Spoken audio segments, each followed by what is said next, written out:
Monsieur Gazo, la zone euro est officiellement entrée en récession au troisième trimestre 2012. L'année 2013 risque donc de commencer difficilement pour les entreprises, n'est-ce pas? Ça a commencé difficilement, je ne sais pas, je crois que les entreprises, chaque chef d'entreprise essaye de faire tourner son entreprise du mieux possible, de prendre des mesures d'ajustement qui s'imposent à la hausse ou à la baisse suivant son carnet de commandes et puis essaye de pérenniser son affaire du mieux qu'il peut et si possible aussi la développer. Après, bon, vous me parlez d'une annonce officielle de récession. On n'a pas besoin d'être grand clair ni de faire beaucoup de statistiques pour constater que l'activité est ralentie dans la zone euro. C'est sûr que les chefs d'entreprise peuvent s'en inquiéter, mais bon, ils vont aller de l'avant comme d'habitude. Alors parlons plus particulièrement des PME, PMI en France. Quel est le climat actuel? Alors, le climat actuel au jour le jour, je ne sais pas. Je dirais qu'au mois d'octobre, il était quand même nettement défavorable chez les patrons de PME. Bon, il y a une série de notes fiscales fort salées qui sont arrivées. Celles dont on a parlé avec les fameux pigeons qui ressemblent plutôt à des aigles qu'à des pigeons d'ailleurs par rapport à la moyenne des PME. Mais il y a tout un tas de mesures fiscales d'ailleurs encore en cours d'élaboration au Parlement extrêmement défavorable. Je pense à un sujet qu'on n'aborde pas du tout dans les médias. C'est pour les patrons qui ont un statut entre guillemets d'indépendants qui cotisent au RSI, le fait que leurs dividendes soient inclus dans la rémunération entre guillemets salariale, qui va plomber leur compte aussi, hein, puisque ce sont des charges de l'ordre de 42% supplémentaires. On parle d'un abattement moindre de moitié, toujours par rapport aux dividendes, par rapport à l'impôt sur le revenu, c'est-à-dire 20% d'abattement au lieu de 40% auparavant et 50% naguère. Quand je dis naguère, c'est volontairement que j'emploie ce terme. Alors peut-être que du discours à la réalité, il y a beaucoup de pas. Hein. Bon, avec le discours actuel du gouvernement, du président de la République, un peu plus rassurant, il y a une histoire de crédit d'impôt. Pour l'instant assez nébuleuse et qui n'a pas été actée clairement par le Parlement. Et puis crédit d'impôt sur quoi? Déjà crédit d'impôt, a priori, ça suppose qu'il y a un impôt. Voilà. Donc ça veut dire que ceux qui à un moment donné sont en perte, ils ne payent pas d'impôt, donc le crédit là-dedans il n'y en a pas. Donc tout ça, et puis c'est pour plus tard. Il y a eu des mesures qui ont été prises, insuffisantes à mes yeux en termes de TVA, on demande 0,4%. Il faut dire que tout de suite il y a un tollé, on se demande pourquoi 0,4%, franchement qu'est-ce que c'est rien du tout, il fallait aller plus loin bien sûr.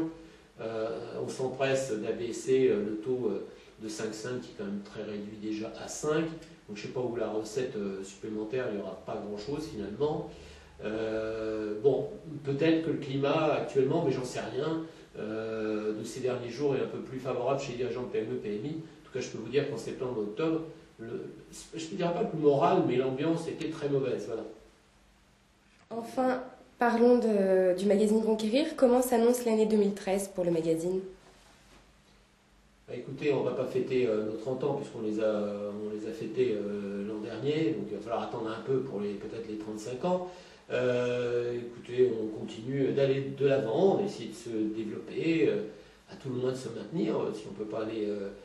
si on ne peut pas progresser, on va continuer avec un magazine centré quand même d'abord sur l'écrit, mais qui ne néglige pas non plus les compléments qu'apporte l'électronique, je dirais, Internet, avec notre site qui continue de se développer pour de meilleurs échanges avec nos lecteurs, pour aussi des informations qu'on ne trouve pas forcément et réciproquement sur le papier, mais avec une ouverture libre, non pas réservée à quelques-uns, et puis une lettre électronique adressée à un certain nombre d'abonnés de plus en plus grands pour aussi avoir un lien plus factuel, je dirais, plus fréquent avec nos lecteurs.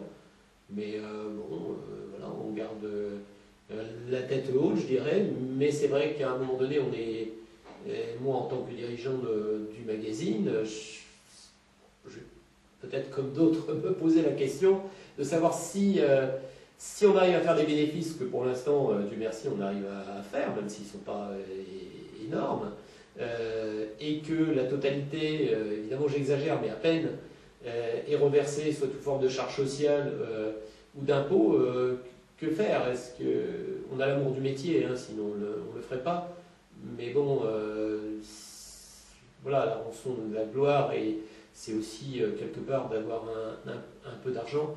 Donc ça pose vraiment un gros problème. Mais je dirais que bon, là, on continue bien sûr d'aller de l'avant. Puis j'espère que bon, les quelques erreurs, à nos yeux, bien sûr, qui sont commises actuellement, grâce à un réalisme aux faits, seront corrigées. Et dans quelques mois, j'espère que la conjoncture ne se dégradera pas et peut-être un peu plus tard s'améliorera et qu'elle favorisera tout le monde, y compris Conquérir.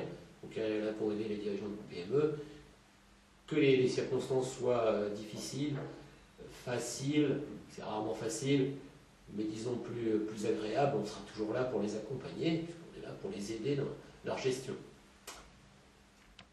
Et écoutez, je vous souhaite à tous, bien sûr, et à toutes une bonne fin d'année professionnelle et ensuite, bien sûr, personnelle. Et nous nous retrouverons peut-être vers le 15 décembre, si toutefois l'actualité le suggère, ou bien carrément vers le 15 janvier pour justement faire un point en début d'année. À très bientôt.